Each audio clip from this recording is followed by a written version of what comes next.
ओम श्री परमात्मने नमः। श्रीमद् भगवद गीता अवतरणिका प्रथम अध्याय की। पांडवों ने 12 वर्ष का वनवास और 1 वर्ष का अज्ञातवास समाप्त होने पर जब प्रतिज्ञा के अनुसार अपना आधा राज्य मांगा, तब दुर्योधन आधा राज्य तो क्या, तीखी सुई की नोक जितनी जमीन भी बिना युद्ध के देनी स्वीकार नहीं की। अतः पांडवों ने माता कुंती की आज्ञा के अनुसार युद्ध करना स्वीकार कर लिया। इस प्रकार पांडवों और कौरवों का युद्ध होना निश्चय हो गया। तदनुसार दोनों ओर से युद्ध की तैयारी भी होने लग गई। महर्षि वेद व्यास जी का धृतराष्ट्र से बहुत स्नेह था। उस स्नेह के कारण उन्होंने धृतराष्ट्र के पास आकर कहा कि युद्ध होना और उसमें क्षत्रियों का महान संहार होना संभव अवश्य मभावी है, इसे कोई टाल नहीं सकते। यदि तुम युद्ध देखना चाहते हो तो मैं तुम्हें दिव्य दृष्टि दे सकता हूँ, जिससे तुम यहीं बैठे बैठे युद्ध को अच्छी तरह से देख सकते हो। इस पर धृतराष्ट्र ने कहा कि मैं जन्म भर अंधा रहा, अब अपने कुल को संहार मैं नहीं देखना चाहता, परंतु युद्ध कैसे हो रहा है यह समाचार जरूर सुनना चाहता हूँ। तब व्यास जी ने कहा कि मैं संजय को दिव्य दृष्टि देता हूँ, जिससे संपूर्ण युद्ध को, संपूर्ण घटनाओं को, सैनिकों के मन में आई हुई बातों को भी जान लेगा, सुन लेगा, देख लेगा और सब बातें तुम्हें सुना भी देगा। ऐसा कहकर व्यास जी ने संजय को दिव्य दृष्टि प्रदान की। निश्चित समय के अनुसार कुरुक्षेत्र में युद्ध आरंभ हुआ। 10 दिन तक संजय युद्ध स्थल में ही रहे। जब पितामह भीष्म बाणों के द्वारा रथ से गिरा दिए गए, तब संजय ने हस्तिनापुर में, जहाँ धृतराष्ट्र विराजमान थे, आकर धृतराष्ट्र को यह समाचार सुनाया। इस समाचार को सुनकर धृतराष्ट्र को बहुत दुख हुआ और वे विलाप करने लगे। फिर उन्होंने संजय से युद्ध का सारा वृत्तांत सुनाने के लिए कहा। भीष्म पर्व के 24वें अध्याय तक संजय ने युद्ध संबंधी बातें धृतराष्ट्र को सुनाई। 25वें अध्याय के आरंभ में धृतराष्ट्र संजय से पूछते हैं, ओम श्री परमात्मने नमः। अथ प्रथमोऽध्यायः। धृतराष्ट्रोवाच धर्मक्षेत्रे कुरुक्षेत्रे संवेतायुत्सवः मामकाः पाण्डवाश्चैव किं कुर्वत संजय। धृतराष्ट्र बोले, हे संजय, युद्ध भूमि कुरुक्षेत्र में इकट्ठे हुए युद्ध की इच्छा वाले मेरे और पांडु के पुत्रों ने भी क्या किया।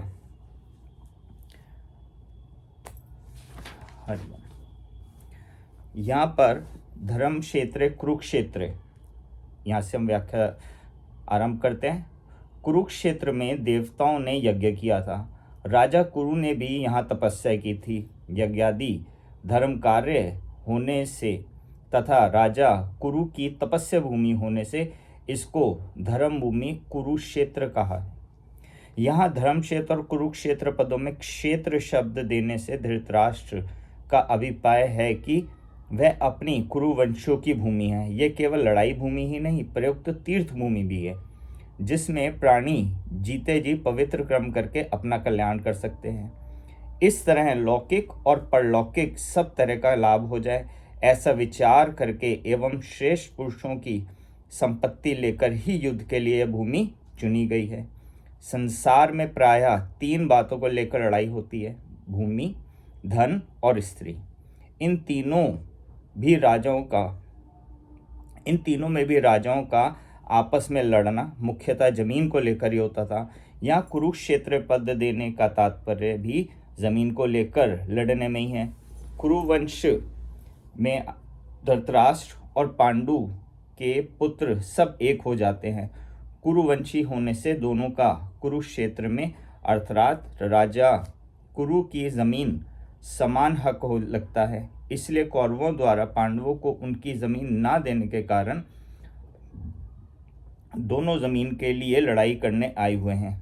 यद्यपि अपनी भूमि होने के कारण दोनों के लिए कुरुक्षेत्र पद देना युक्ति संगत, न्याय संगत है, तथापि हमारी सनातन वैदिक संस्कृति ऐसी विलक्षण है कि कोई भी कार्य करना हो तो वह धर्म को सामने रखकर ही होता है।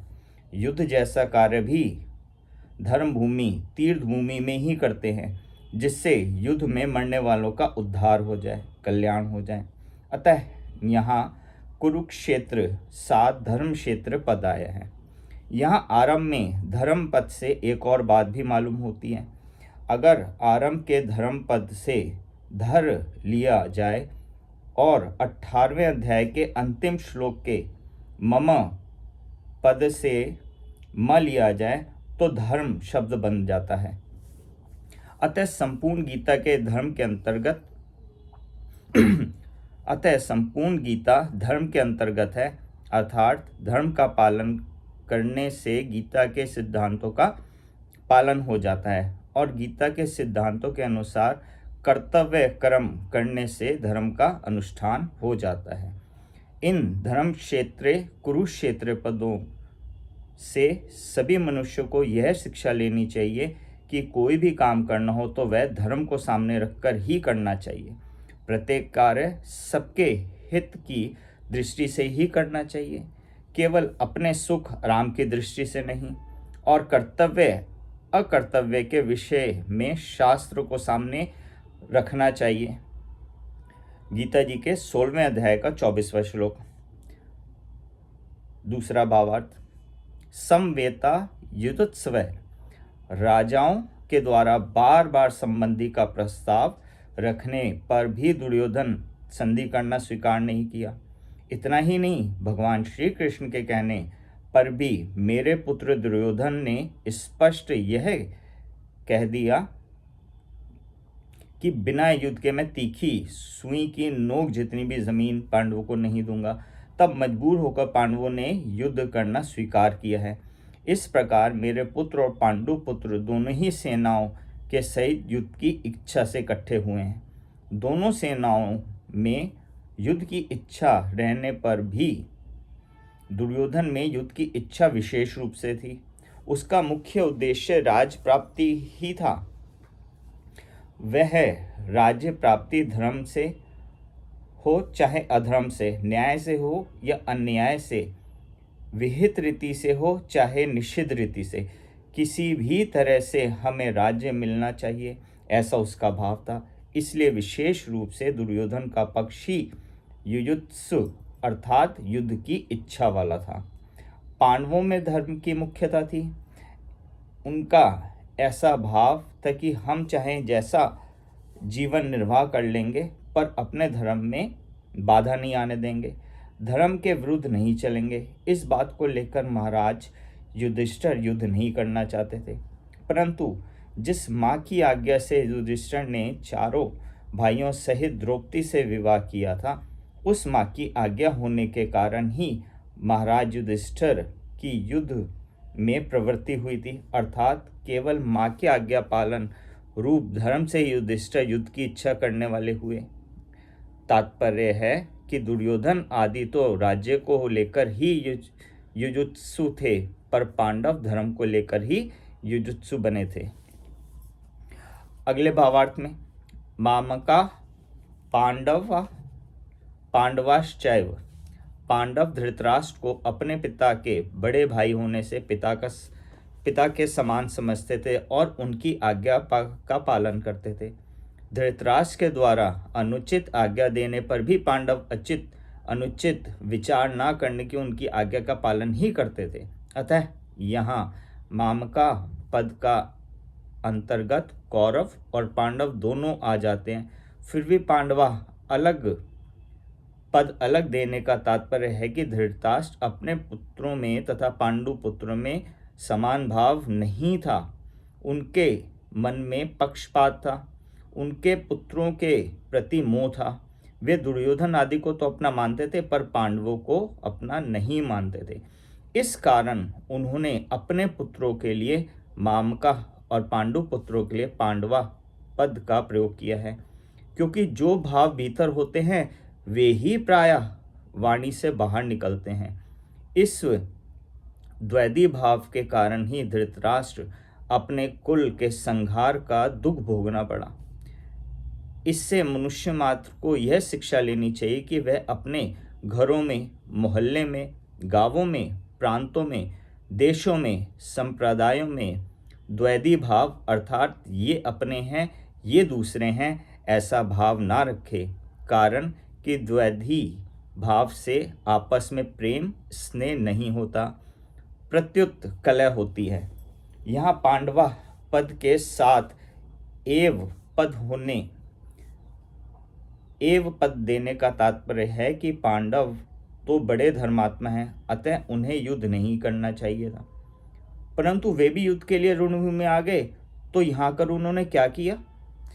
मामका और पांडवा, इनमें से पहले मामका पद का उत्तर संजय आगे के दूसरे श्लोक से 13वें श्लोक तक देंगे कि आपके पुत्र दुर्योधन ने पांडवों की सेना को देखकर द्रोणाचार्य के मन में पांडवों के प्रति द्वेष पैदा करने के लिए उनके पास जाकर पांडवों के मुख्य सेनापतियों के नाम लिए।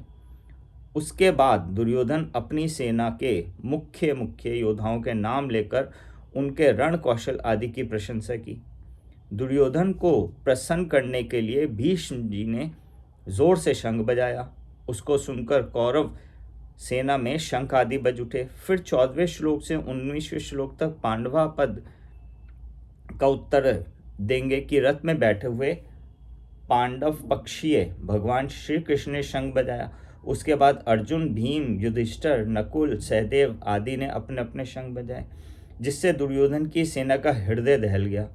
इसके बाद भी संजय पांडवों की बात कहते कहते 20वें श्लोक से श्री कृष्ण और अर्जुन के संवाद का प्रसंग आरंभ कर देंगे। अगले भावार्थ में किम कुर्वत, किम शब्द के 3 अर्थ होते हैं: विकल्प, निंदा अथवा आपेक्ष और प्रश्न। युद्ध हुआ कि नहीं, इस तरह का विकल्प तो यहाँ लिया ही नहीं जा सकता, क्योंकि 10 दिन तक युद्ध हो चुका था और भीष्म जी को रथ से गिरा देने के बाद संजय हस्तिनापुर आकर धृतराष्ट्र को वहां की घटना सुना रहे हैं। मेरे और पांडुपुत्रों ने यह क्या किया जो कि युद्ध कर बैठे, उनको युद्ध नहीं करना चाहिए था, ऐसी निंदा या अपेक्षा भी यहाँ नहीं लिया जा सकता, क्योंकि युद्ध तो चल ही रहा था और धृतराष्ट्र के भीतर भी आक्षेप पूर्वक पूछने का भाव नहीं था। यहाँ किम शब्द का अर्थ प्रश्न लेना ही ठीक बैठता है। धृतराष्ट्र संजय से भिन्न भिन्न प्रकार की छोटी बड़ी सब घटनाओं को अनुक्रम से विस्तार पूर्वक ठीक ठीक जानने के लिए प्रश्न कर रहे हैं। परिशिष्ट भाव, मेरे पुत्र मामका और पांडु के पुत्र पांडवा, इस मतभेद से ही राग द्वेष पैदा हुए, जिससे लड़ाई हुई, हलचल हुई। धृतराष्ट्र के भीतर पैदा हुए राग द्वेष का फल यह हुआ कि 100 के 100 कौरव मारे गए, पर पांडव एक भी नहीं मारा गया। जैसे दही बिलोते हैं तो उसमें हलचल पैदा होती है, जिससे मक्खन निकलता है, ऐसे ही मामका और पांडवा के भेद से पैदा हुई हलचल से अर्जुन के मन में कल्याण की अभिलाषा जागृत हुई, जिससे भगवत गीता रूपी मक्खन निकला।